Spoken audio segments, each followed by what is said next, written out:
소개받은 사회디자인연구소 김대호 소장입니다. 현재 자유책임시민혁명 기획단의 일원이라고 제가 자부합니다. 발제문이 자료집에 나가 있는데 한 50쪽 가량 됩니다. 그래서 부족한 시간이니까 제가 일단 먼저 결론만 먼저 말씀드리고 한 40분에 걸쳐서 발제를 하겠습니다. 자유책임 시민혁명 어떻게 이룰 거냐? 10만 결사, 10만 당원, 정당개혁, 선거혁명, 그래서 심판을 넘어서 전진하자. 전진의 내용은 1987년 이후 33년 동안 지속된 이 헌정 질서를 바꾸자는 겁니다. 이거 단지 개헌하자는 것이 아닙니다. 헌법과 법률이라고 하는 것은 어떤 정신문화의 자식입니다. 그 모태가 되는 정신문화 자체를 갖다가 바꾸자는 겁니다. 이게. 그러면서 이제 헌법과 법률과 뭐 이러저러한 해석들은 그 부차적인 거다라고 생각합니다. 제가 10만 결사 10만 당원 하니까 지금 있는 조그마한 당에 다 들어가자, 또는 미래통합당에 들어가자, 혹시 이렇게 오해하실 수 있는데 저는 그런 얘기를 하는 것이 아닙니다. 제가 여기 썼습니다. 사실상의 정당, 라틴어로 얘기하면은 디팩토입니다. 디팩토 정당. 이 한국은 법률상의 정당은 디주러 정당이라고 얘기합니다. 디주러, 디팩토인데 이 한국에서는 이제 이런 말 많이 씁니다.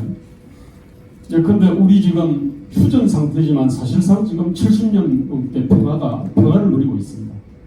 사형제도 있지만 사형 집행한 사례 없습니다. 그래서 법률상과 사실상 이걸 구분하는데, 원래 법률상 정당은 정당법에 보면은 5개 강력시도당의 각 1000명의 당원 합쳐서 5000명 이상의 당원이 있어야 되고 이렇고 저렇고 하는 그런 요건들이 있습니다. 그런데 원래 정당이라는 것은 가치와 비전을 공유하는 결사입니다. 그러면서 권력 획득을 통해서 사회를, 국가를 개조하려고 하는 그 결사를 갖다 얘기하는 겁니다. 거기에는 광역시도당에 5개의 광역시도당에 각 1000명의 당원이 있고 이러저러한 어떤 지도체제가 있고 이런 얘기는 없는 겁니다. 이게. 그래서 핵심은 사실상의 10만 당원이 사실상의 당을 만들어서 법정당원이 되는 문제는 창당할 수도 있고 그 다음에 가입할 수도 있고 있습니다. 그거는 10만 당원의 총의를 모아 결정하면 된다, 이런 얘기입니다. 이런 얘기하는 거는 저는 인삼물 농사를 아시는 분들은 다 아십니다. 인삼 농사 한 번 지으면은 30년 동안 거기에 인삼 농사전 인삼이 못 자랍니다. 지금 한국 또는 보수, 우파, 자유, 애국으로 자기 정체성을 표현하는 사람들은 과거처럼 이승만이나 박정희라는 이런 훌륭한 지도자가 나와주기를 학수고대를 하고 있습니다. 이명박 대통령에 대해서 그런 기대가 있고, 박근혜 대통령에 대해서 또 황교안 당대표에 대한 기대를 갖고 있고, 지금 대선 주자들에 대해 가지고 기대를 갖고 있는 사람들이 있습니다. 그런데 제가 볼 때는 밭을 바꾸지 않으면은 좋은 인삼이 날 수가 없는, 좋은 어떤 지도자가 나올 수가 없는 상태라고 생각합니다. 과거의 지도자라고 하는 것은 독립운동 경험이나 건국전쟁 경험이나 이런 경험들을 갖고 있었습니다. 하다못해 저쪽은 민주화운동 경험이라도 갖고 있습니다. 그 과정에서 리더가 단련이 되고 검증이 됩니다. 그런데 독립운동, 건국전쟁, 민주화운동 이러저런 거를 다 거치고 나면은 그 속에서 리더가 단련되지도 않고 숙성되지도 않고 검증이 안 됩니다. 그러면은 정치 연예인들 TV나 이걸 멀리서 보면은 아주 미인미남입니다. 가까이 가보면은 정말로 이거는 형편없는 인간인데, 그렇지만 그런 인간들이 계속적으로 속출을 할 수밖에 없게 돼 있습니다. 이게. 전 그래서 이미 다 뽑아먹은 그 인삼밭에 인삼을 갖다가 심는 그러한 짓으로는 안 된다고 생각합니다. 그래서 그럼 인삼밭을 갖다가 새롭게 좀 옮겨 심어야 되는데, 옮겨 심는 게 뭐냐면은 바로 10만 결사와 10만 당원이라는 겁니다. 근데 이 10만 당원은 사람이 바뀌어야 되고, 사람과 사람 사이의 관계가 바뀌어야 됩니다. 사람과 사람 사이의 관계의 중심에 뭐냐면은 새로운 가치와 비전이 있어야 되는 겁니다. 새로운 가치와 비전을 공유하는 그러한 결사, 그것이 바로 정당이 돼야 비로소 이제 새로운 어떤 인삼밭이 만들어지고, 거기서는 또 인삼이 난다라고 생각합니다. 저는 독립운동이나 건국전쟁이나 민주화운동이나 이런 어떤 경험이 좋은 지도자를 양성하는 좋은 토양이 있는데, 이미 그것을 다 뽑아먹었습니다, 사실. 그래서 저는 새로운 밭을 만들어야 된다. 또 지금 현재 기존 상태에서 뭐 이러저러한 어떤 전당대회 뭐 있으면은 뭐 투표하거나 뭐 새로운 가치 비전 없이 뭐 독자 정당을 만들든 아니면은 뭐 기존에 있는 큰 정당에 가입하든지 간에 제가 볼 때는 지도자 문제 해결이 안 됩니다.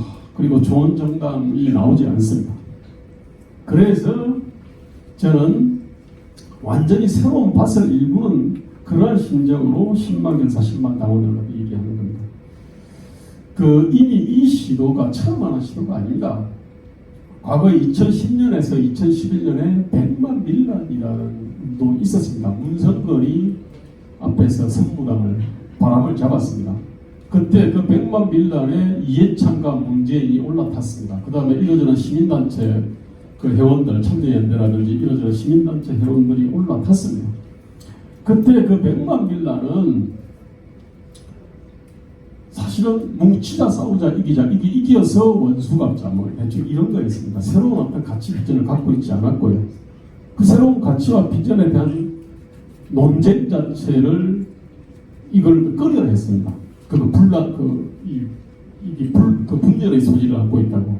자, 그러면서 근데 그 사람들이 지금 현재 민주통합당을 거쳐가지고 민주당의 주류가 됐습니다. 민주당 토양을 완전히 바꿔버렸습니다. 근데 문제는 이 사람들이 뭉치자 싸우자 이기자 원수 갚자, 시대착오자 같은 가치와 이념과 그 정오심을 가진 그 사람들이 민주당의 저변을 갖다가 이렇게 완전히 형성을 하다 보니까 민주당이 김대중 노무현 시절에 비해서 훨씬 대행적으로 훨씬 흉포하게 바뀌어버렸습니다.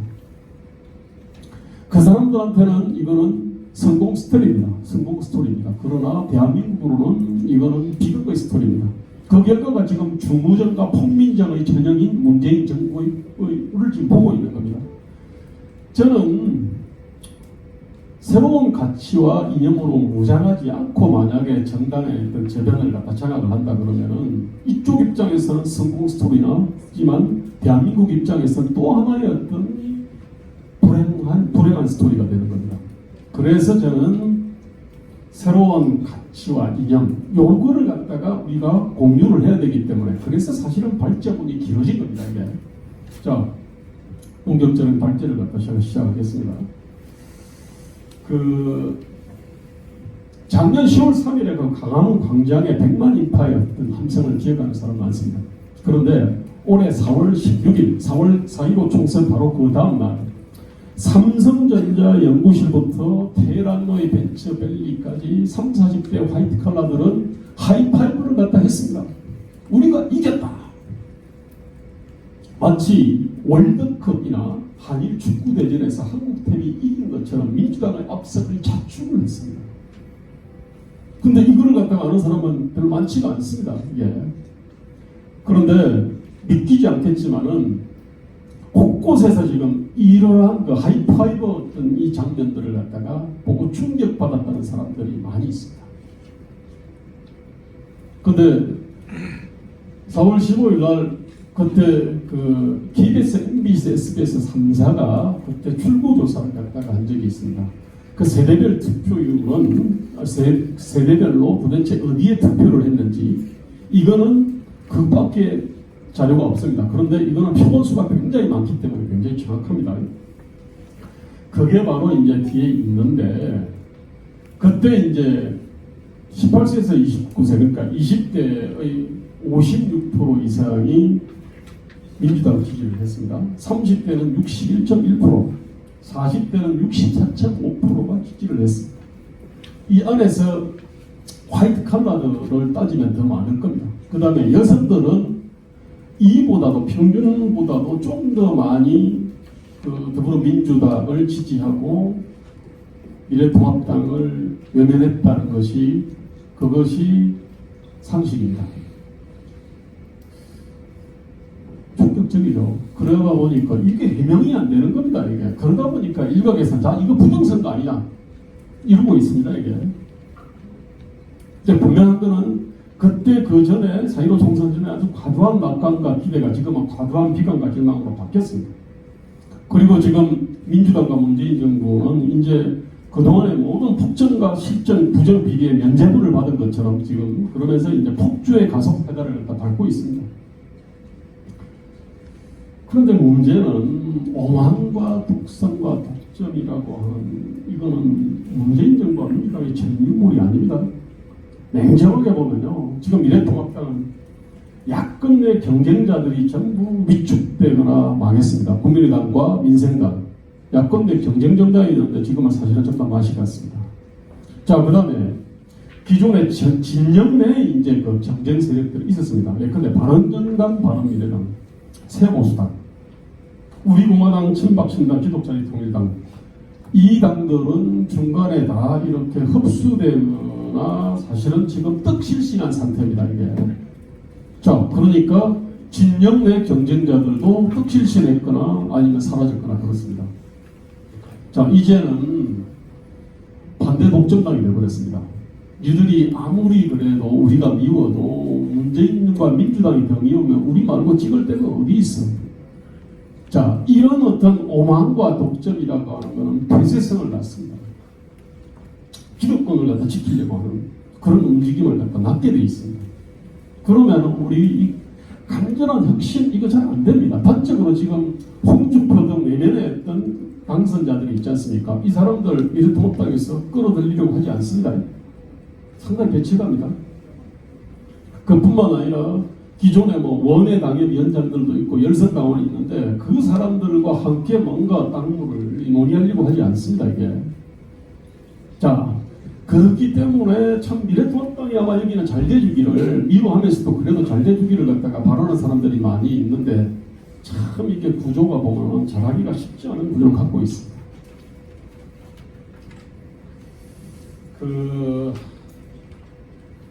저는 이제 냉철한 성찰이 필요하다고 생각을 합니다. 특히 자유보수 우파 애국의 기치로 강화문 광장에서 투쟁을 주도해온 세력들 그 사람들은 도대체 2040 세대나 3040 화이트칼라나 호남인들한테 자신들이 어떻게 비치는지 좀 냉철하게 살펴볼 필요가 있다고 생각합니다. 전 세상을 보는 자신의 눈도 좀 의심을 할 필요가 있습니다. 특히 자신을 보는 그 혐오자들의 눈도 좀 냉철하게 좀 살펴야 된다고 생각합니다. 혹시 말입니다. 여기 저를 포함해서 여기 있는 사람들을 이게 뭐 입만 열면 촉발시비라 하는 사람들, 뭐 레드 콤플렉스에 찌들어 가지고 시대의 변화를 도통 읽지 못하는 꼰대들, 뭐 그분들 십자가 태극기 상족이 박근혜 사진 흔들고 뭐 강장정가고 행패 부리는 늙은 노인들 혹시 이렇게 비치지 않는지 제가 이렇게 냉철하게 생각을 해야 됩니다. 이게 이런 성찰 없으면은요, 야 이거는 뭐 부정선거 틀림없어 이렇게 됩니다. 이게 이렇게 규정을 해버리면요 혁명을 하거나 아니면은 선거가 의미 없어지잖아요. 그러면 나라를 들어야 되는 겁니다. 이게. 근데 이 대책 없는 어떤 그냥 결론을 갖다가 이제 그렇게 으로 달려가게 돼 있습니다. 이게. 자, 어쨌든 분명한 거는 우리의 처신을 교정할 거 분명히 있을 거고요. 그 다음에 저쪽의 시각을 교정할 것도 있습니다. 그리고 이 둘을 분별하는 거라고. 그 다음에 쉽게 바꿀 수 있는 거하고 쉽게 바꿀 수 없는 거를 구분하는 게 전 정치적 지혜의 핵심이다. 이렇게 생각을 합니다. 사실 이 모든 출발은 원래 이제 선거 평가로부터 출발하는데 참 유감스럽게도 이 선거 평가가 제대로 안 됐습니다. 이게. 근데 미래통합당은 이제 원래 선거 평가 없이 김종인 비대위 체제를 갖다가 출범을 시켰습니다. 자, 그리고 나서 선거 백서를 갖다가 만듭니다. 그러면은 다른 사람도 아닌 종괄선대위원장이 비대위원장이 돼 있는데 거기서 선거 백서 만들면은 당연히 기존의 종괄선대위원장의 책임은 빗져가게 돼 있습니다. 지금 보니까 선거 백서를 갖다가 뭐 내일인가 모레가 발표한다 그러는데 이미 그거를 갖다 본 사람들이 얘기를 하고 있습니다. 근데 상식적으로 뭐 막말이 문제냐 아니면은 막말 대처가 문제냐. 수많은 사람들은 막말 이거는 막말 정권 심판 프레임을 갖다 막말 심판 프레임으로 바꿔버린 이런 것을 치명적 실천으로 생각하는데 그런데 이제 지금 김종인 체제 하에서 선거 평가를 하게 된다 그러면은 당연히 막말이 선거 패인의 결정적인 원인 중에 하나다. 이렇게 되게 돼 있습니다. 이게. 이를테면은 선거 평가를 하지 않고 지도 체제를 갖다가 하고 그 다음에 나름대로 노선을 갖다가 정하니까 이게 당이 제대로 방향을 잡을 리가 없습니다. 근데 문제는 미래통합당뿐만 아니고 아까 자유보수, 애국, 우파기치나 십자가나 태극기, 성조기를 들고서 자기 정치적 정체성을 표현하는 그런 정치 세력들이 있었습니다. 우리공화당, 친박신당, 뭐 기독자의 통일당 등이 있었고요. 근데 역시 선거평가랑이 마찬가지였습니다. 우리 정강호 목사님은 어떻게 생각할지 모르겠습니다. 아마 제가 볼 때 선거평가를 별로 안 할 것 같아요. 그뿐만 아니라 그때 이제 뭐 세보수당이나 미래를 향한 뭐 전진도 4.0도 있었고 국민소리당 창준이도 있었는데 뭐 하다못해 국가혁명배원단도 있었습니다. 선거평가 없이 넘어갔습니다. 이거 체계적이고 그러니까 선거평가 들은 거는 기본적으로 인상 비평 같은 겁니다. 이거 체계적이고 심도 있는 평가 된 적이 없습니다. 그러니까 배인 진단은 아주 아전인수하고 책임 전가하고 아니면 불편한 진실을 갖다가 외면하면서 자화자찬하거나 그렇게 되게 되어 있습니다. 이거 지금 심각한 문제라고 생각합니다. 자, 이렇게 되면은요, 쭉 가는 방향이 그렇습니다. 이게 지금은 이제 중도 외연 확장을 해야 된다 뭐 이러고 있는 겁니다. 이게 그 중도 외연 확장 내용은 뭐냐? 기존의 강화문 광장을 중심으로 이렇게 뭐 태극기 선동이 들고 투쟁했던 그 사람들 아스팔트 우파니 그분이 뭐 그런 이름을 붙여놓고 그 사람들하고 거리를 둬야 된다. 이렇게 결론을 내립니다. 자, 그 다음에 우리 호남에 대해서 더 큰 이익 주겠다. 이러고 있습니다. 그 다음 복지와 관련해서도 우리가 좀 더 큰 이익을 주겠다. 근데 뭐 기본소득이나 뭐 이런저런 얘기하고 자, 우리도 그럼 뭐 5.18 요지 가가지고 더 확실하게 수그리겠다. 근데 이런 식으로 나오는 겁니다. 이게. 어쨌든 기존의 보수 가치의 어떤 합리적 핵심들이 뭔지 원래 이것을 갖다가 개선 발전시키고 그 다음에 우리가 부족한 것들을 갖다 보완하는 것이 그게 모든 것의 기본입니다. 진보는 진보가치 합리적 핵심을 갖다가 발양시키고 그 다음에 자기한테 부족한 것이 뭔지를 갖다 결합시키는 건데 이것이 원래 선거평가를 하고 미래를 향해 전진할 때는 원래 이런 스탠스를 취하는 건데 보수는 진보는 항상 저렇게 패했을 때 그렇게 했어요. 쟤들도 2008년 총선에서 81석이었습니다. 이쪽은 그래도 지금 103 플러스가 107석 아니니까요. 81석이었을 때도 그런 스탠스를 갖고 있었는데 우리는 지금 보수, 자유, 우파, 애국 가치의 합리적 핵심이 뭔지에 대한 논의를 하지 않고 어쨌든 기존에 뭔가 거부 아스팔트 우파하고 거리를 둬야 된다 그러면서 지금 달려가고 있는 겁니다. 이게. 또 다른 한편으로 그러다 보니까 당연히 이제 기존의 이른바 광화문 광장의 투쟁 시민들이 배신감을 느끼죠. 그 중에 이제 일부가 이제 부정선거로 반응하고 또 일부는 이게 도대체 이게 사적 비전이서 모델 비슷한 그러니까 결국 뭐 돈 내는 고객을 갖다 안정적으로 묶어두기 위한 것이 목적인 듯한 그러한 정당 아닌 정당을 만들려고 하겠다. 뭐 그런 움직임들도 많이 있습니다. 결과적으로 정말로 그 애국적 일념으로 광화문 광장에서 비바람 찬이슬 무더위 강추위를 갖다 무릅쓰고 투쟁했던 사람들은 3040 자식 세대로부터 호되의 땀을 맞았습니다. 그 다음에 믿고 의지하고 밀어줬던 미래통합당으로부터 발길질을 지금 당하고 있는 중입니다. 그 다음에 부정선거 세력이, 주장 세력이나 사적 비전이성 모델 같은 독자정강 추진 세력한테는 사실은 선취금을 당하고 있죠. 이게. 자, 이런 상황입니다, 이게.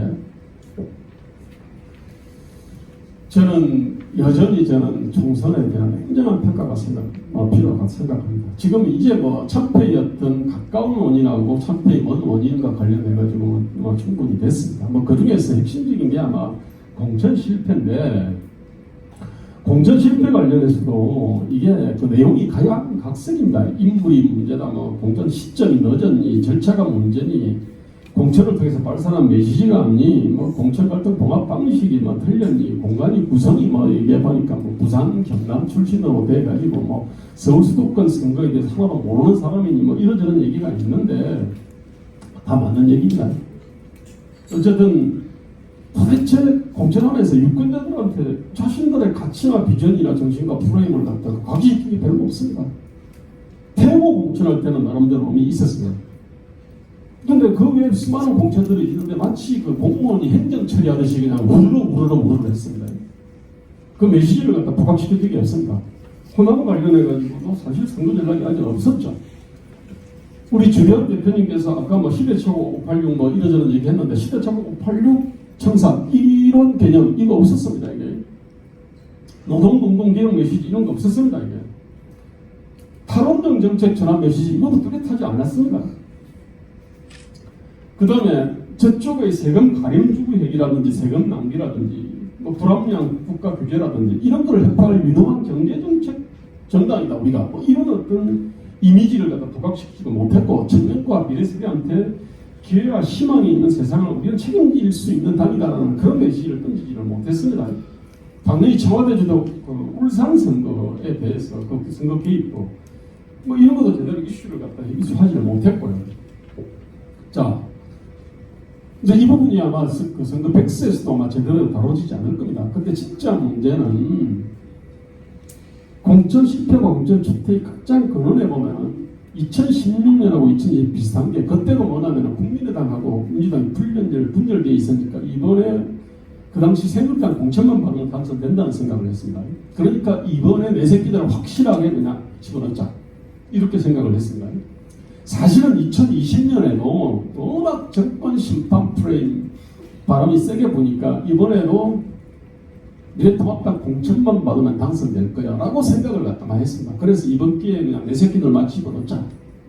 그리고 미운 놈 쳐내버리자. 사실 이래가지고 망한 건데 근데 문제는 2024년 또는 어떤 2022년에도 이러한 어떤 그 실패가 다시 반복되지 않으리라는 보장이 없습니다.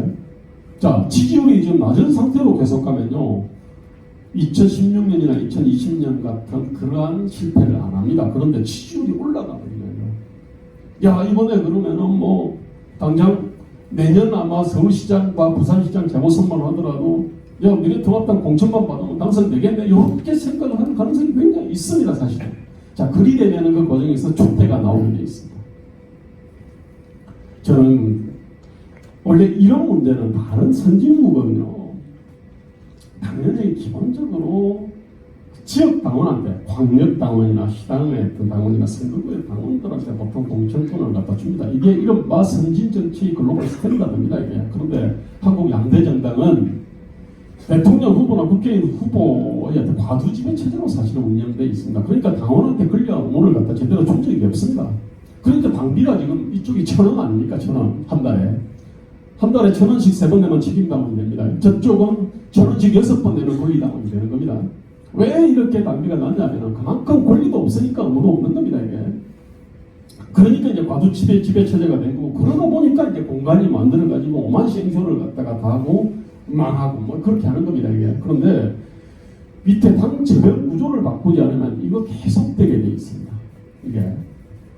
그래서 우리가 지금 당 저변을 바꿔야 10만 결사 10만 당원 통해가지고 당 저변을 바꿔야 될 이유가 차고도 넘치는데 그 중에 하나는 선진적인 어떤 공천 시스템을 만들어내지 않으면은 2016년과 2020년의 축제가 계속 반복되기 때문에 그렇습니다.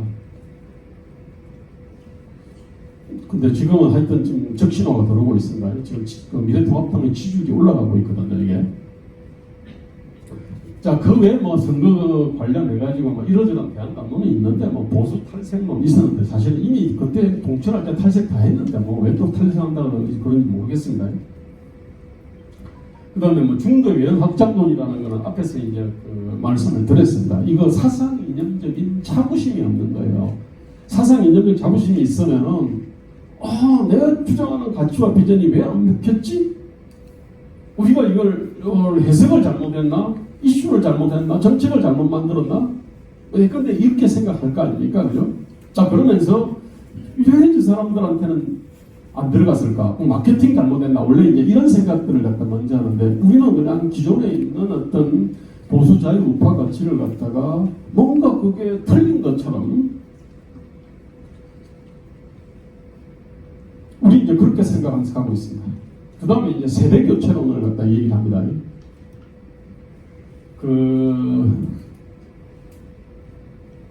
그런데 이 세대 교체론이 한국에서 처음 나온 게 1970년에 그때 1960년대 69년에 김영삼이 당시 그 42살 때입니다. 1970년이니까 그때 이제 김영삼이 세대 교체론을 갖다가 그때 40대 기수로 내세웠습니다. 그때 김영삼이 42세, 김대중이 43세, 이철성이 48세였어요. 근데 당시 평균 연령이 얼마냐면 23.6세였습니다.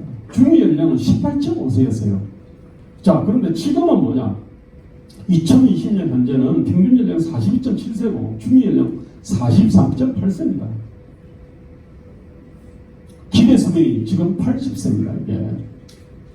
그러니까 1970년 당시에 했던 40대 기수로 그걸 갖다가 지금 평균 수명이나 중위 연령을 가정하면 사실은 지금 60대 기수로 맞습니다.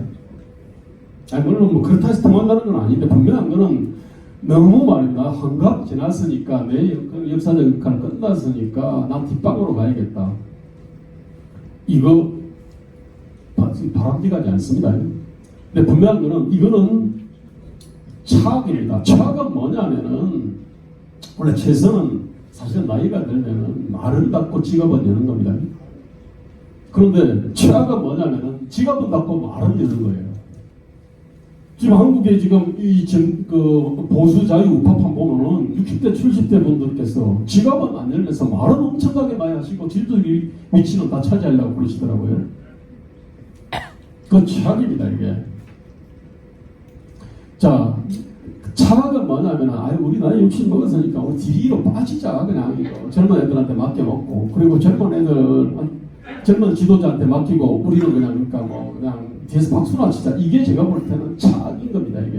저는 여전히 60대, 70대한테 역사적 역할이 있고, 그 역사적 역할의 핵심은 제대로 된 정당을 후손들한테 물려주는 겁니다. 저변이 다른 정당입니다. 자, 그래서 세대 교체론 이것도 뭐냐면 굉장히 그럴듯하고 겸허해 보이지만은 사실은 이거는 지금 어떤 해야 되고 할 수 있는 역사적 역할에 비하면 굉장히 안이한 태도라고 생각합니다. 부정선거 무효론에 대해서는 말씀 안 드리겠습니다. 자, 분명한 거는 4.15 총선을 갖다가 굉장히 뜯어보면은 그 패임자 승리 방법은 명확하죠. 이 보수자유 우파 애국 세력 또는 미래통합당의 비호감도를 낮추는 겁니다. 구체적으로 말하면 호남과 3040 세대 주로 성한 사람, 저는 이 노동기득권인데 대기업이나 공공부문 종사자들을 얘기합니다. 아니면 국가 규제를 통해 가지고 그냥 아주 안정적으로 쉽게 그냥 이렇게 땅 짓고 현치기로 돈 벌고 있는 이러저런 금융 등 규제 산업이나 방송사 등도 마찬가지인데 이런 노동기득권 중심의 이익투표하고 2030 세대 여성과 3040 세대 전반의 감성투표입니다. 이게 혐오입니다. 혐오. 그 혐오 핵심 내용이 뭐냐면은 지금 대한민국의 불평등 양극화 5만 가지 어떤 문제들은 저기 수구 보수 냉정 기득권 세력이라고 하는 그러면서 이제 이승만 박정희를 거쳐가지고 새누리당을 거쳐서 자유한국당 거쳐서 미래통합당으로 내려오는 저 세력들이 만화의 공론이라고 하는 이런 느낌입니다, 사실은. 근데 이거 오해로 굉장히 있습니다. 이러한 아까 그 호남과 3040 그 노동기득권의 이익투표하고 그 다음에 3040 세대의 혐오투표 이거를 갖다 극복하는 것이 핵심이다라고 생각을 합니다. 그래서 이걸 갖고 어떻게 할 거냐 그에 관한 얘기를 갖다 제가 나중에 좀 더 뒤에 좀 하겠습니다. 저는 옛날 운동권 출신이다. 80년대 운동권의 원래 무기가 뭐냐면요 사실은 경제가 핵심이었어요. 그 당시 한국 경제를 갖다가 이게 종속 이론의 틀에서 이게 뭐 종속 경제고 그 다음에 외채 나누고 그러면서 이제 그 당시 소련이나 뭐 다른 사회주의권 이 당시 70년대는 잘 나갔다고 저희가 생각을 했으니까 그래서 계획적인 요소를 갖다가 많이 도입을 하면 될 거야 이러면서 주로 경제를 무기로 해가지고 이제 그걸로만 찔렀어요. 자 그런데 그게 소련 동구가 몰락하면서 완전히 기존의 운동권의 어떤 그 경제 이론 내지 경제개혁 이론이 박살이 났습니다. 자 그러면서는 이제 뭘 갖고 왔냐면 역사를 갖고 온 겁니다. 이게 과거에는 그러니까 뭐냐면 경제를 가지고 막 휘두를 때는 그 뒷배경이 뭐냐면 사회주의라는 게 있었어요. 그래서 이건 그래도 말입니다. 막 자본론을 비롯해가지고 자본론에 대한 어떤 일본 어떤 마르크스주의 학자들의 뭐 이런저런 해석들 뭐 그런 책이라도 좀 봤어요.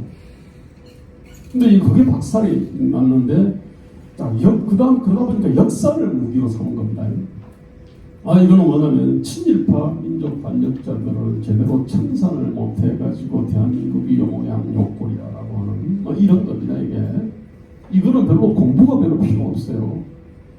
백년전쟁이라는 유튜브 한 편이면 됩니다. 아니면 그동안 우리가 뭐 봐왔던 히트쳤던 영화들 몇 편이 있습니다. 뭐 암살이나 뭐 역사에 대한 터무니없는 어떤 왜곡과 거짓으로 전철된 몇 편의 영화면 되는 겁니다. 그러다 보니까 이제 저 운동권의 진보 동네가 지적 수준이 굉장히 떨어졌어요. 과거에 NL과 PD가 다툴 때는 PD는 공부 좀 한 사람들이었습니다. NL은 그때부터 북한의 어떤 그냥 뭐 원전 그거를 갖다가 뭐 제대로 보지도 않았습니다. 그냥 멤베스의 어떤 구호와 사람이 좋으면 된다. 품성론 뭐 이런 걸 갖다 내세웠고요. 그러니까 원래부터 공부를 안 했는데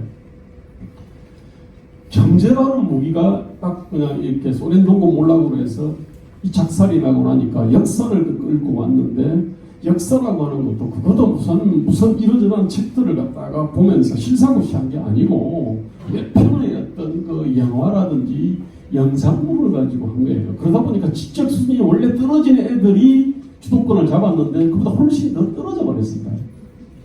그 극단에 지금 문재인 대통령이 있는 겁니다. 그리고 청와대 문재인 대통령을 둘러싸고 있는 애들이 있는 겁니다. 이 사람들은요 주의자가 아니에요. 주의자는요 나름대로 이념과 정책으로 무장을 하고 있어야 되거든요. 어떤 세계관이라든지 역사관, 가치관 이런 것들이 나름대로 일관된 체계를 갖다 갖추고 있어야 되는데 지적 능력이 떨어지는 사람들은요 그런 것들이 없는 겁니다. 주의자가 아니에요. 이게 감성팔이를 하다는 이유가 있는 겁니다. 이게 자 어쨌든 이제 그렇게 이제 돼버렸는데 문제는 여기에 대해 가지고 저는 기존에 대한민국의 어떤 핵심 가치를 소중하게 여기는 분들이 사실 굉장히 등한시했습니다. 사실 거기에 대해 가지고. 근데 저쪽은 무지하게 많은 영상물을 만들었어요. 허위와 거짓 가득한 역사물을 만들었는데 이쪽에서 만들어낸 거 별로 없습니다. 뭐 국제시장을 갖다가 얘기하는 사람이 있는데 하여튼 별로 없습니다. 이게. 자 분명한 거는 저는 저쪽이 호남과 이른바 노동기득권들의 이익에 호소한다 그래서 우리는 질서가 더 큰 특수이익을 갖다 약속하는 방식 이거는 아니면 호남이 저러니까 우리 그럼 영남, 충청, 강원이 그러면 우리도 이익 투표하자, 단결하자. 제가 볼 때는 이런 식은 제가 볼 때는 현명하지도 않고 정의롭지 않고 전략적으로도 효과적이지 않다고 생각합니다. 저는 어디까지나 저는 이성이 없어야 된다고 생각합니다. 이게. 그리고 감성이라고 하는 거는요 결코 무시하거나 폄하할 대상이 아니라 생각합니다. 인간의 속성을 갖다 감안했을 때. 그래서 저는 뭐냐면 3040 세대한테 특히 여성들한테 굉장히 매력적인 존재 문제로 다가가야 된다고 생각합니다. 이게. 그래서 이성과 감성 이거를 굳건히 저는 이익과 허위와 거짓에 기반한 감성이라면 우리는 이성과 진실과 사실에 기반한 그러한 감성으로 저는 승부를 해야 된다 이렇게 생각합니다. 이 모든 게 저는 우리 성찰과 반성의 부족 탓이라고 생각하는데 저는 한국은 지금 모든 면에서 지금 성찰 감성이 부족합니다. 근데 저는 김대중 정부 사회개혁이 있어요. 노무현 정부도 목적한다고 했습니다. 도대체 그거에 대한 어떤 성찰 반성을 갖다 들어본 적이 없습니다. 이명박 박근혜 정부도 뭔가 개혁을 한다고 했어요. 국정운영 열심히 했습니다. 그 사람들 바보 아니었습니다. 열심히 했습니다. 그런데 도대체 거기에 대한 성찰 반성이 없습니다. 자, 문재인 정부 원래 이제 우리가 지금 15년, 20년 전부터 심각한 문제라고 이구동성으로 늘어된 문제들이 몇 개가 있습니다. 예컨대 저출산 고령화 그렇습니다. 그 다음에 청년 일자리 문제 그렇습니다. 외국인 노동자 국정 문제 그렇습니다. 노동시장 이중구조 다 알아요. 그 다음에 과도하고 불합리한 격차 문제 있습니다. 이른바 불평등 양극화라 그럽니다. 그 다음에 촘촘하고 경직된 어떤 이 규제 문제 있습니다. 그 다음에 지속 불가능한 공적 연도 문제 있습니다. 적실성이나 효율성이 급전직한 그 교육체제 문제 있습니다. 주택부동산 문제 있어요. 지방의 저발전 문제. 지방이 지금 서울 수도권 해바라기 일을 하고 있습니다. 그런데 이런 문제들이 있어요. 정치 문제 당연히 있죠. 그런데 문재인 정부는 희한하게 원래 이게 15년, 20년 전부터 계속 핵심적인 합의였어요. 그런데 문재인 정부 들어와서 이것이 전부 뒷전으로 밀려갔습니다. 어떻게? 상상을 초월하는 어떤 문제들. 지금 조국이나 추미애가 만들고 있는 문제입니다. 이게. 이런 상상을 초월하는 문제들을 갖다가 긁고 들어오다 보니까 이제 그냥 그쪽에만 집중하다 보니까 원래 우리 사회의 치명적인 어떤 문제들이 사실은 다 뒷전으로 가버린 겁니다. 이게. 제 얘기는 아까 새로운 당은 사람이 새로워야 되고 사람의 관계가 새로워야 된다 그랬습니다. 사람의 관계에는 대한민국의 시대가 요구하는 가치와 비전이 있어야 된다 그랬습니다. 핵심적인 문제에 대한 제대로 된 깊이 있는 진단과 대안이 있어야 된다는 겁니다. 이게.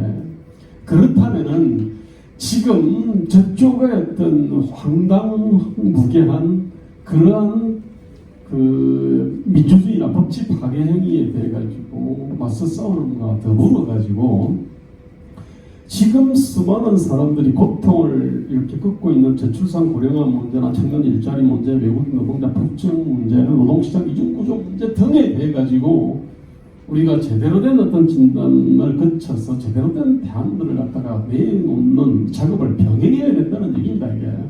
그래야 제대로 된 정당이라고 얘기할 수 있습니다. 제가 그림을 읽겠습니다. 이게 뭐냐면 우리나라 인구 구조인데 이거 우리 삼국 사회에 닥쳐오는 수많은 어떤 그 문제들의 중에 하나입니다. 이게. 근데 지금 이거 2003년, 4년, 5년부터 이게 심각한 문제더라고 막 그냥 유구동성으로 떠들었어요. 2091년생부터 95년생까지가 대충 70만 명 이상 태어났습니다. 그러다가 60만 명대로 쭉 오다가 외환위기 거치고 2002년에 49만 명대로 떨어졌어요. 그리고 나서 2016년까지 40만 명 되었습니다. 그때 그냥 1971년생이 102만 명인데 야 뭐 나라가 망하니 뭐니 뭐 소멸하니 뭐 이러면서 그냥 온 난리 부르스를 쳤습니다. 이게. 그런 예산 엄청나게 쏟아부었어요. 그런데 개선이 안 돼. 그 다음에 2017년, 2018년, 2019년 들어서 이게 30만 명대로 떨어졌고 2022년에 드디어 20만 명대로 떨어집니다. 이거 나름대로 한다고 한 게 이 모양입니다. 그러니까 지금 대한민국은 이러한 문제 해결 능력 자체가 별로 없다는 얘기입니다. 저는 새로운 정당을 하려면은 이런 문제에 대해 가지고 좀 제대로 된 어떤 정당과 대안을 내놔야 된다 이런 얘기입니다. 이게. 다시 제가 작년 10월 3일에 광화문 광장의 함성과 4월 16일에 하이파이브 있잖아요. 상공사대 화이트 칼라들의 하이파이브로 돌아오면은 이분들이 역사와 현실을 보러 완전히 다르게 바라보고 있습니다. 10월 3일 광화문 광장에 모였던 사람들은 대한민국 역사와 현실을 완전 주로 밝은 면을 갖다가 주로 봅니다. 어두운 면을 갖다 봤습니다. 강화문 광장 투쟁 시민들은 대한민국의 초기 출발 조건을 알고 있습니다. 얼마나 열악한 상황에서 출발했는지. 그 다음에 비슷한 조건에 세계를 우리가 그래도 돌아봤으니까 비슷한 조건의 다른 나라들을 봤습니다. 그러니까 이제 우리가 대단한 성과를 갖다가 이뤘구나 이런 자부심이 있는 거예요. 그러니까 반컵에 물을 넣고 야 우리가 물 하나도 없는데 물 반이나 있어라고 이제 보는데 우리 그 상공사동 세대 화이트 컬러들은 야 물 반컵밖에 없어라고 생각하는 겁니다. 이게 사실은요 역사적으로 보면은 이런 일들이 또 있었습니다. 옛날에 이성계와 태조 이성계부터 시작해가지고 뭐 태종을 거쳐 세종을 거쳐가지고 조선을 갖다가 건국을 가는데 이게 중종 시절쯤 돼서 이제 조광조가 들었습니다. 그때는 나름대로 이제 그 군인의 정신, 뭉인의 정신, 상인의 정신, 공인의 정신들이 살아 있었어요. 이게 쭉 퇴색을 하면서 그때부터 도덕군자들이 이제 단죄를 합니다. 자, 그러면서 이제 조선이 완전히 이제 그냥 승리와 근본주의 나라로 이제 바뀝니다. 그러면서 정몽주가 그게 됩니다. 그 다음에 조선에서는 조광조가 그 자리를 차지합니다. 자, 그런데 대한민국은 어떻게 됐냐? 대한민국도 어쨌든 간에 이승만, 박정희나 뭐 이런 분들이 나름대로 군인이었거나 아니면 독립운동가였거나 그랬습니다. 그 당시 또 한편으로는 60년대, 70년대 경제를 갖다 일으킨 분들은 상인과 공인들이었습니다. 이게. 근데 이제 그 뒤세대들은 그분들이 이룩한 적과 꿀을 갖다가 이제 쭉 빨아먹는 겁니다. 이게. 자, 그러면서 그때 그 사람들이 어떠한 조건에서 얼마만큼 피땀을 흘려가지고 이룩했는지 이 부분을 갖다가 어쨌든 간에 제대로 가르치지를 못했거나 뭐 어쨌든 이게 단절이 되니까 그때부터 이제 도덕적 잣대를 갖다가 들고 나옵니다. 이게. 그 도덕적 잣대를 갖다가 휘두르는 분이 사실은 검사나 판사나 관료가 원래 이제 그런 인물입니다. 이게. 같은 법조인이라 하더라도 변호사나 또는 같은 사자라 하더라도 의사는 시장에서 승부하는 사람들입니다. 고객이 자기를 외면하면 굶어 죽습니다. 그러니까 나름대로 상인의 정신이 있는데 의외로 검사나 판사나 관료나 아니면 강당 교수들의 상당수는 이건 고객이 외면할 수도 없고 그렇기 때문에 이분들은 상인의 정신이나 군인의 정신들을 갖다가 잊어버립니다. 이게 지금 대한민국이 그런 분들이 이제 쭉 지배를 갖다가 지금 쭉 하고 있죠. 이게 자 이제 그러면서 지금 상인과 군인의 어떤 그 정신들을 우리가 재생산을 못한 겁니다. 그러다 보니까 이제 상공사공 자식들은 도덕의 잣대로서 부모 세대가 했던 수많은 흑역사들만 주로 집중 조명을 하면서 그러면서 이제 자기들은 정의롭다고 생각을 해요. 미래통합당과 보수를 갖다 혐오하고 경멸하고 하면서 자기는 굉장히 정의롭다고 생각을 하고 있거든요. 그러면서 자기들이 어떤 대한민국을 만든 모든 동력들을 무참하게 때려 부수고 있는 겁니다. 이게.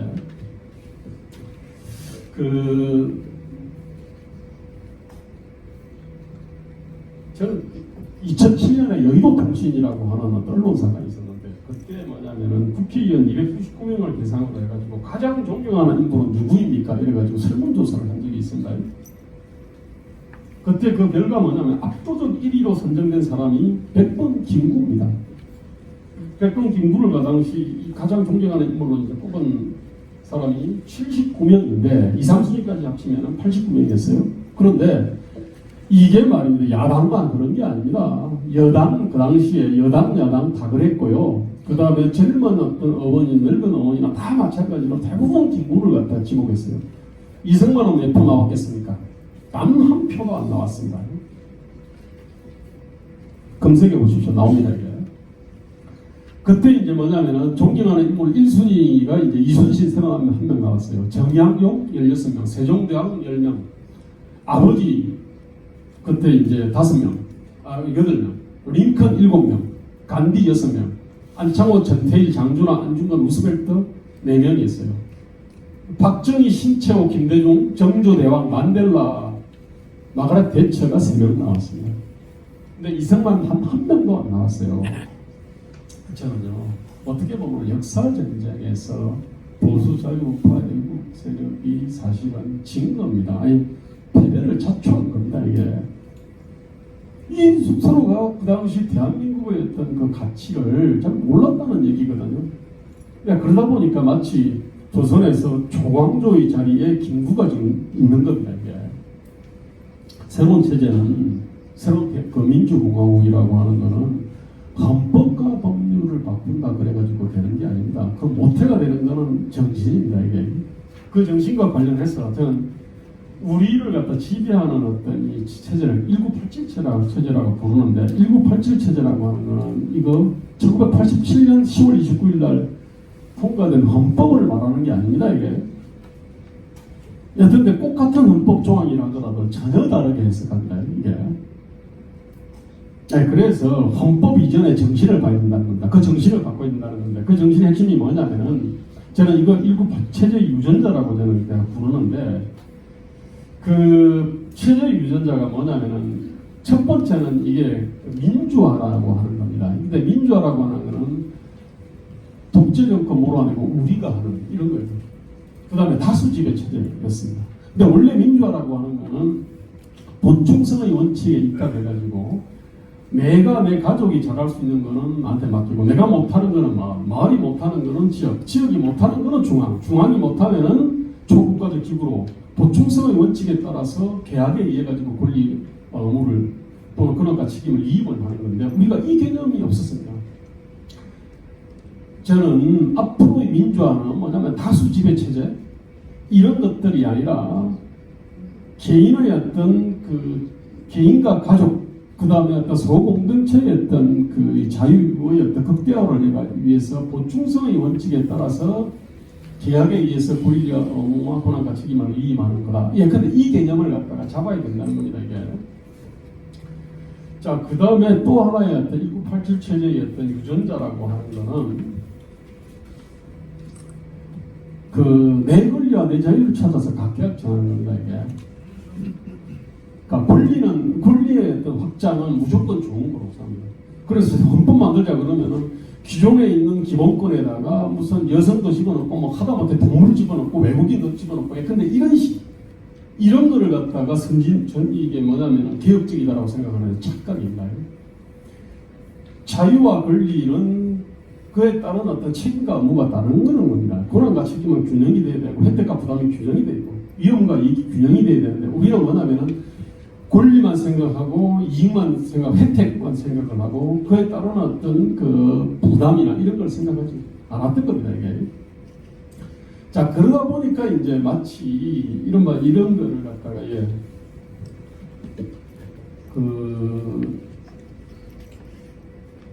합성의 의무라고 합니다. 합성의 의무.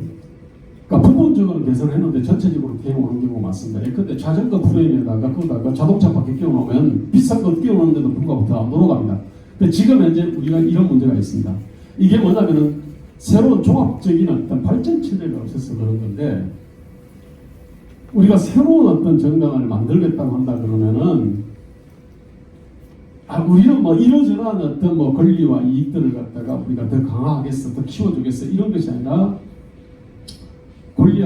권리와 권리 간의 어떤 이 충돌을 갖다가 우리는 어떻게 하겠다. 그런데 노동과 재산과 공급자와 권리와 소비자 권리의 충돌이 일어나는데 우리는 이걸 갖다가 어떻게 잡겠다. 이런 비전을 제시를 해야 된다는 얘기입니다, 이게. 그 다음에 자리와 실력의 어떤 조화죠, 또. 근데 용담댐 이번에 보니까 그 때문에 수해가 크게 났어요. 근데 이제 용담댐이 이제 비가 일주일 전부터 많이 온다라고 하는 일기예보가 있었어요. 그러면 사실은 용담댐 물을 빼야 되는 거예요, 이게. 물을 갖다가 좀 뺄라 그러니까 한 50톤인가 100톤인가 이렇게 뺄라 그러니까 저 밑에서 레포팅하는 업체에서 야, 이거 지금 물이 너무 많으니까 물 빼지 말라고 민원을 넣었대요. 그러니까 물을 안 뺀 겁니다. 그러니까 비가 많이 왔고 이번에 홍수위가 딱 올라되니까 그때부터는 갑자기 3,000톤으로 초당 3,000톤 물량을 뺀 거거든요. 무슨 얘기냐면은 용담댐의 관리 책임자나 관리자나 근무자들이 자신들이 하는 업무가 얼마나 중차된 업무인지를 갖다가 몰랐다는 얘기입니다. 아마 공기업 입사시험 쳐가지고 순환보직으로 해가지고 그게 아주 좋은 자리로 생각을 했던 것 같아요. 문제는 지금 대한민국이 그 자리가 얼마나 엉중한 자리인지를 갖다가 모르는 사람들이 그 자리를 갖다가 차지하고 탱자하는 경우가 많습니다. 우리 세월호 때 그거 봤어요. 지금 아마 군대가 그렇게 돼 있을 겁니다. 가장 핵심적인 아마 청와대일 거예요. 자기들이 얼마나 엉중한 자리를 갖다가 차지하고 있는지를 갖다가 모르는 사람들이 자리 차지해가지고 지금 적각 꿀빨려서 지금 탱자를 하고 있는 겁니다. 이게 지금 엄청나게 사실은 심각한 문제 아닙니까? 이게 저는 그 자리를 갖다가 내가 우리 편이 차지한다 이런 것이 아니라 그 자리에 그 일을 가장 잘할 수 있는 사람한테 자리가 가도록 우리가 시스템을 만든다 이런 비전을 제시를 해야 된다는 얘기를 하는 겁니다. 이게 그 다음에 이제 1987 체제의 또 하나의 유전자 중에 하나가 외교 안보와 시장 경제에 대한 어떤 놀라운 무관심인데 이거는 1986년에서 89년이 민주화 운동과 노동 운동이 가장 극심했어요. 사실은 다우투쟁도 엄청나게 일어났는데 참 유감스럽게도 그때 한국 경제가 가장 잘 나갔습니다. 상정화학 때. 그러다 보니까 이게 뭐 정치가 대판을 치도 경제는 그냥 거침없이 성장하는 거구나. 뭐 이런 어떤 생각이 머리에 박힌 겁니다.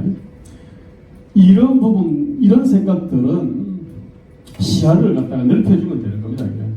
그리고 1987 체제의 어떤 유전자 중에 가장 파괴적인 유전자는 바로 역사 해석인데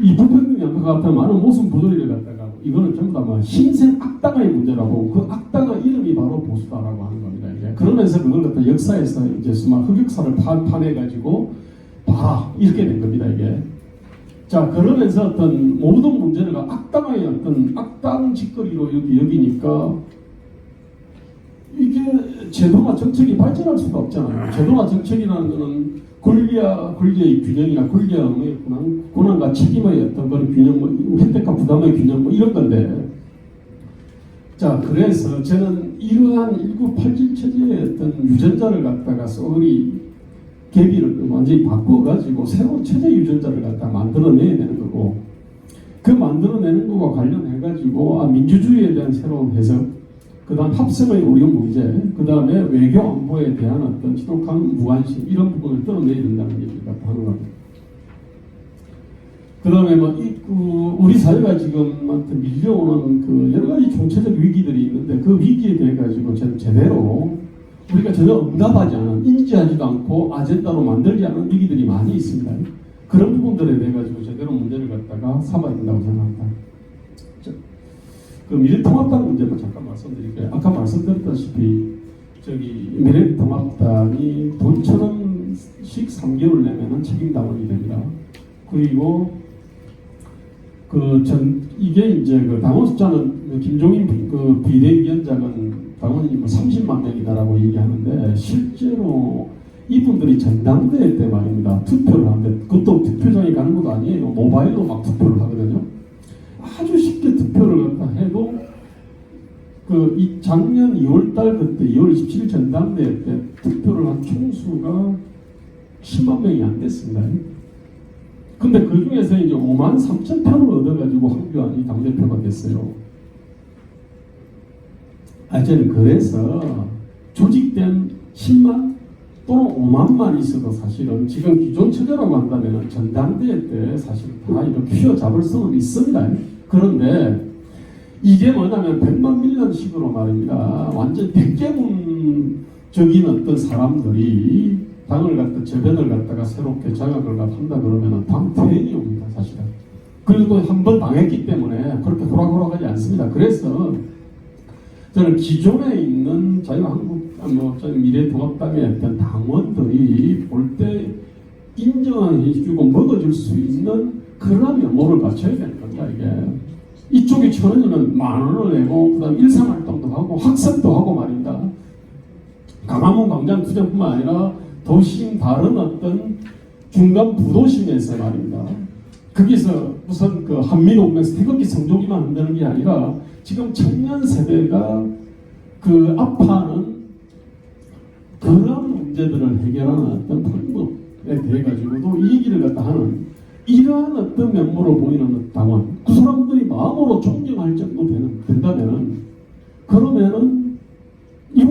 지지를 할 거예요. 또 막을 방법도 없을 겁니다. 저는 그래서 새로운 당원이 탄생해야 된다는 겁니다. 그런데 그거는 입당하는 형태로 되는 게 아닙니다. 먼저 사실상 당을 갖다가 만들어 가지고 교육하고 훈련하고 그 다음에 토론을 통해 가지고 완전히 어떤 저분들이 대한민국의 어떤 그 미래다라는 느낌을 줄 정도로 그렇게 해놓고 나서 선택을 하는 문제라고 생각합니다. 그거 독자 정당으로 가가지고 나중에 당대당 통합을 할 수 있고 또 다른 길로 그냥 출탁 동기라고 내부에서 이렇게 그 문을 갖다가 열고 훌륭한 당원들을 갖다 마치 영입하는 어떤 그 느낌으로 이렇게 멋있다고 한다면은 5만이든 10만이든 사실은 들어가서 당을 완전히 뿌리를 저변을 바꿔버릴 수 있다는 얘기입니다. 이게. 그러려면은 다음 아까 이제 새로운 가치와 비전으로 무장을 해야 된다고 그랬습니다. 이게. 근데 이제 그 관련해서 이제 뒤에 이제 있는데 지금 그 미래통합당의 우선 성능을 보면 그렇습니다. 이게 일단 대부분 공천이고 당선인 지역 사람들이 많습니다. 그 얘기는 뭐냐면요, 누구나 꽂으면 되는 데입니다. 그러면 뭐냐면은 이 사람들은요, 다음에 자기가 왜냐면 공천권자가 딱 낙점하면 되기 때문에 그럼 공천자만 바라보게 돼 있습니다. 이게 국민을 바라보지 않습니다. 근데 예컨대 제가 같은 예컨대 막 관악갑이라든지 다른 어떤 험지 같은 경우는 당의 지지율이 올라야 당선 가능성이 생겨요. 그러면 당의 지지를 어떻게 올릴까? 어떻게 매력적인 존재가 될까? 고민이 성격이 달라집니다. 그런데 지금은 저쪽은 아주 협소한 고민을 할 수밖에 없는 사람으로 되어 있습니다. 평소 아주 성실한 사람들이에요. 그렇게 해서 이제 낙점됐고 지금부터 이제 당선됐으니까 이제부터 이제 열심히 하려고 그래요. 근데 문제는 정치라는 건 종합예술이거든요. 종합예술이라는 건 오케스트라로 합친다면은 바이올린, 비올라, 첼로, 무슨 트럼펫, 제발 악기에 대한 이해들이 있어야 사실은 이 조합, 이 지휘가 되는 건데 이제부터 이제 뭐냐면은 그저 바이올린만 치다가 이제부터 이제 뭐냐면은 지휘 연습을 하는 거예요. 안 되거든요, 이게. 저쪽은 민주당은 여당임에도 불구하고 야당 체질이 있습니다. 그런데 이쪽은 야당임에도 불구하고 체질은 여당입니다, 이게. 그러니까 지금 이제 미래통합당 전반적으로 저분들의 어떤 이 문화가 뭐냐면은 어쩌다가 고위공무원 같은 문화를 갖고 있습니다. 이게 어쩌다가 공무원이 된 겁니다, 이게. 자, 그러면서 열심히 하려고 그래요. 학생운동이든 시민운동이든 운동을 통해서 아니면 강화문 광장투쟁이든 이런 어떤 투쟁을 통해 가지고 저기 그 배지를 단 사람이 없는 겁니다. 그렇기 때문에 굉장히 취약합니다. 나쁜 사람들이 아니고요. 혼이 좀 약한 사람들입니다. 이게 동기에 별로 없습니다. 그 다음에 지혜가 없어요. 파기가 없어요. 그 다음에 전체를 갖다가 알아보 국민의 어떤 국민과 지지층을 갖다가 크게 이렇게 관조하는 눈도 없고 그 마인드도 없습니다. 그렇기 때문에 당 안에서의 어떤 개혁을 바라는 게 쉽지 않고 그래서 바깥에서 혼이 바로 서 있고 그 다음에 시대가 요구하는 어떤 가치 비전 정책으로 무장한 분들의 결사가 먼저 필요하다는 이런 얘기를 해요. 그러나 100만 밀란식으로는 안 된다는 얘기고요. 그래서 자료집에 보면은 그러면 도대체 우리는 어떠한 가치와 비전을 가져야 되는가 해가지고 그에다가 쭉 이게 서술한 게 있습니다. 이게. 그건 제가 자료집을 참고하시기 바랍니다. 발제는 여기서 마치겠습니다. 감사합니다. 네, 아이고.